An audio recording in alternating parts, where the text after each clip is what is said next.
Hello नमस्कार, PRB किचनमध्ये तुमचे खूप खूप खूप मनापासून स्वागत आहे। आज आपण बनवणार आहोत कैरीची डाळ। चला तर मग रेसिपीला सुरुवात करू। मी इथे 1 वाटी हरभऱ्याची डाळ 3 ते 4 तास भिजत घातलेली होती। ती एका मिक्सरच्या भांड्यात काढायची। त्याचबरोबर त्यामध्ये 1 इंच अद्रक घालायचं। त्यामध्ये 4 ते 5 हिरव्या मिरच्या घालायच्या। हिरव्या मिरच्या तुम्ही तुमच्या आवडीनुसार घालू शकता। चवीनुसार मीठ घालायचं। आता हे सर्व जिन्नस पाणी न घालता मिक्सरला बारीक करून घ्यायचं।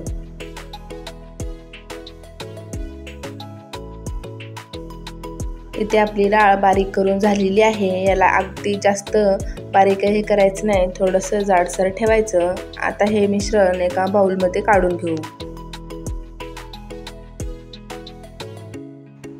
1 वाटी हरभरा डाळीसाठी अर्धी वाटी किसलेली कैरी घालायची। तुम्हाला जास्त आंबट आवडत असेल तर तुम्ही 1 वाटी डाळीला 1 वाटी कैरी घालू शकता। डाळ व कैरी छान मिक्स करून घ्यायचं।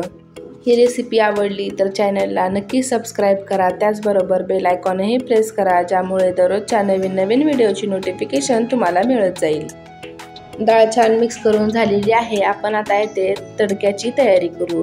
पॅनमध्ये मी 2 चमचे तेल घातलेलं आहे। तेल छान गरम झालं की त्यामध्ये अर्धा चमचा मोहरी घालायची। मोहरी छान तडतडली की त्यामध्ये 1 चमचा जिरे घालायचे।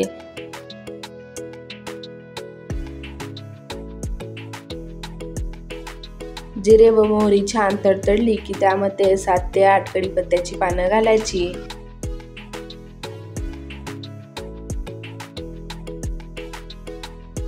जिरे मोहरी कढीपत्ता छान तडतडला की चिमूटभर हिंग घालायची व अर्धा चमचा हळद घालायची।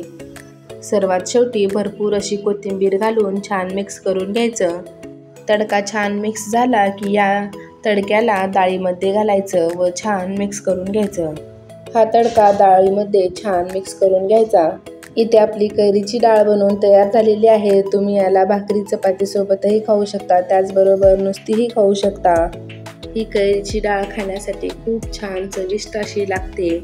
व्हिडिओ आवडला असेल तर व्हिडिओला लाईक करा, शेअर करा व चॅनलवर नवीन असाल तर चॅनलला सबस्क्राईब करायला विसरू नका। भेटूया अशा चटपटीत व झणझणीत रेसिपी सोबत।